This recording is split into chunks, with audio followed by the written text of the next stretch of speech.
Now I'd like to introduce to you our special guest, person who is not a scorpion.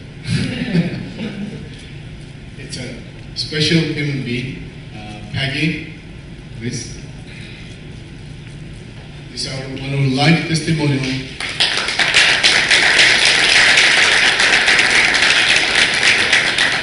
I'm sure you will enjoy this story.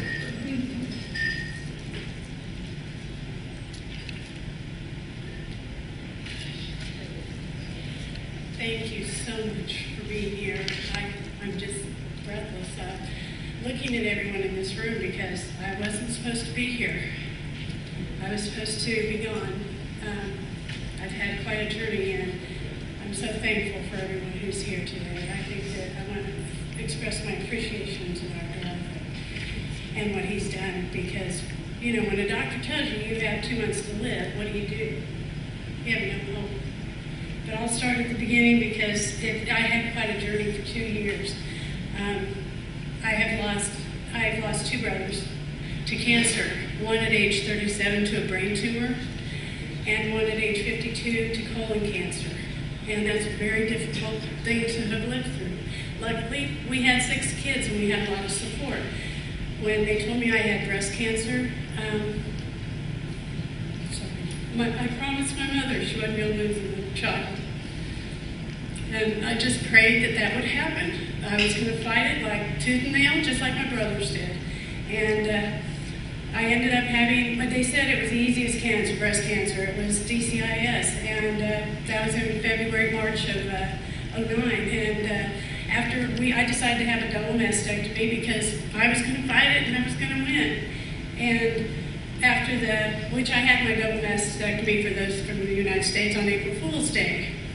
And I thought, that'll be a great April Fool's Day, great day, because I can look back on it as now I realize, because I didn't actually have to have that. I just feel like there's something else out there now.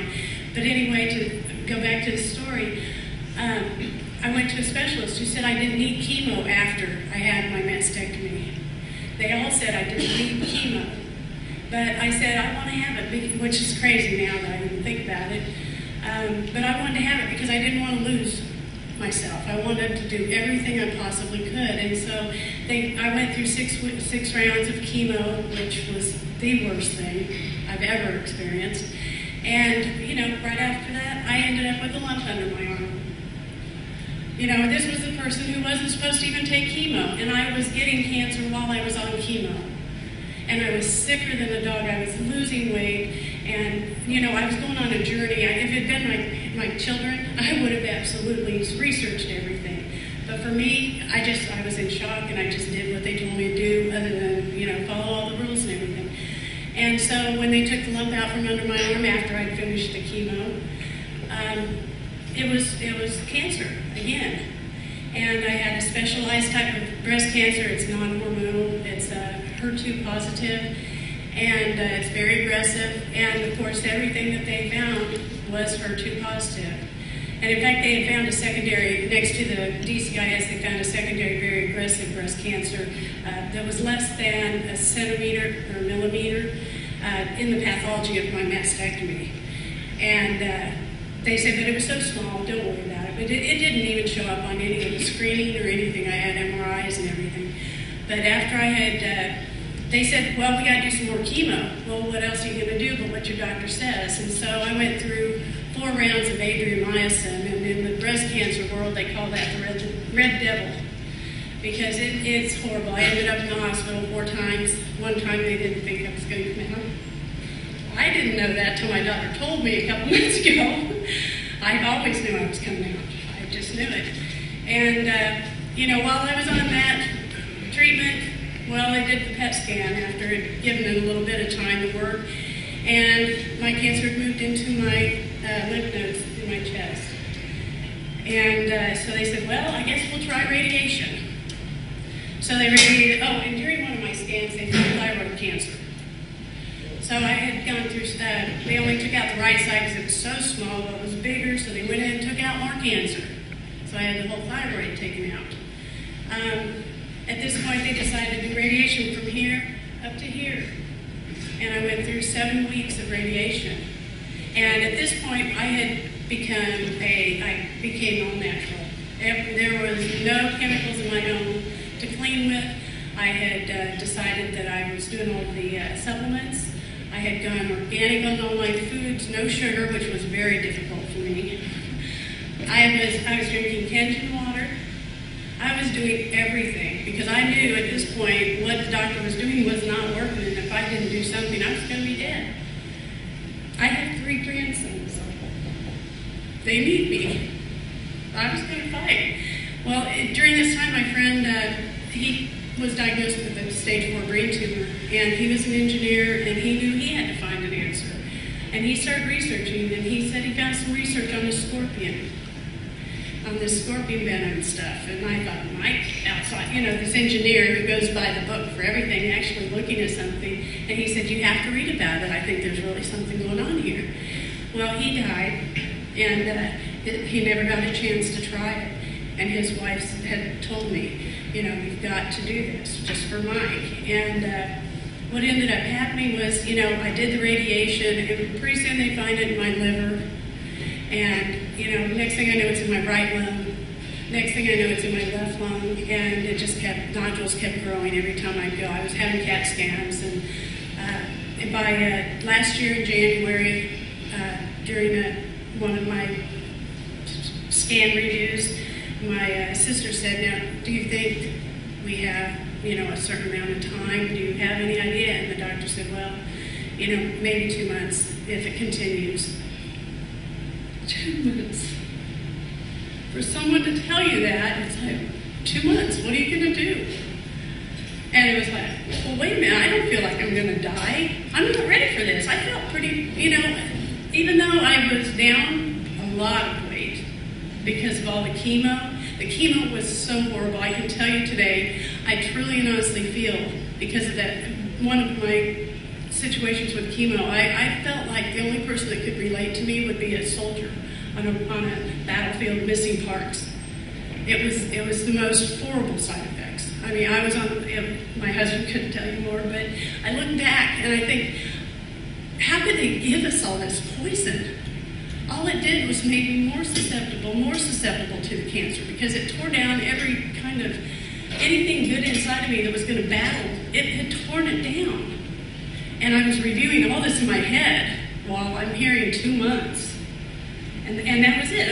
The only option she gave me was, well, we might change. At this point in time, I was on Tykerb, which is lapatinib, I believe, and Herceptin. And they said that I was Herceptin resistant, and that was my lifeline, and the Tykerb was supposed to help with that, but apparently that wasn't working.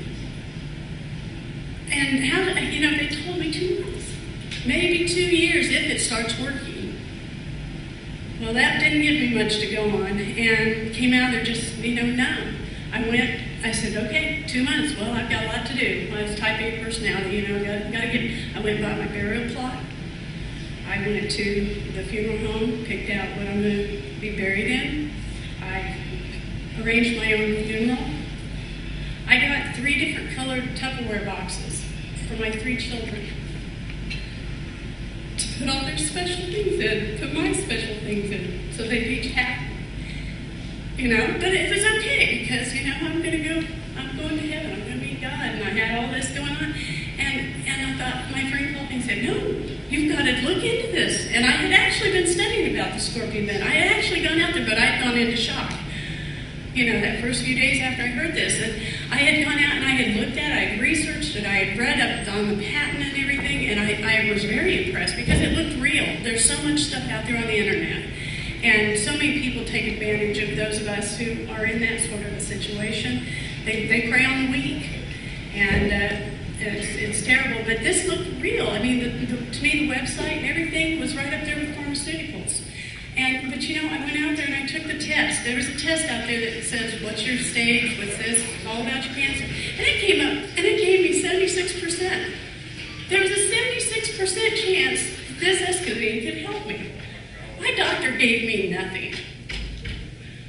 Thank God that I found Escozine, And God puts us here on this earth for a reason. He put everything on this earth for a reason. Why not the scorpion? You know? There's just, and I love the natural world because I truly believe that there's so many pharmaceutical products out there that are hurting us and they're just creating more and more problems, which, you know, the chemotherapy that I went through, like I said, I was in the hospital 4 times. It just killed my immune system. How am I ever going to fight something if I don't have an immune system? But they're creating all of this. But the scorpion, if it's natural, and I've had absolutely no side effects. None. Well, the side effects are I have energy, I don't have any active cancer, and I'm here talking to you today.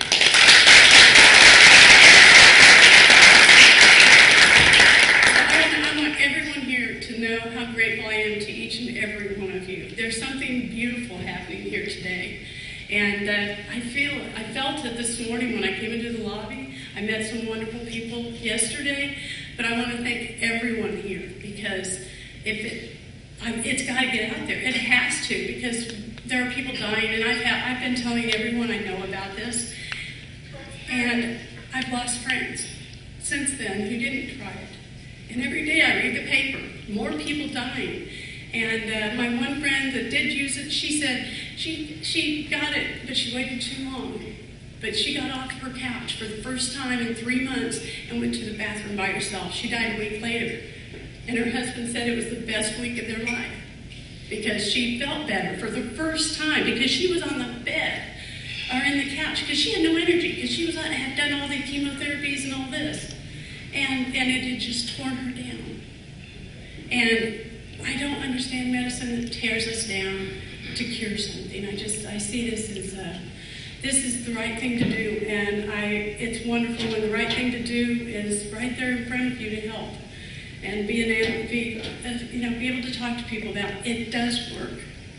And I thank you all very much. Thank you.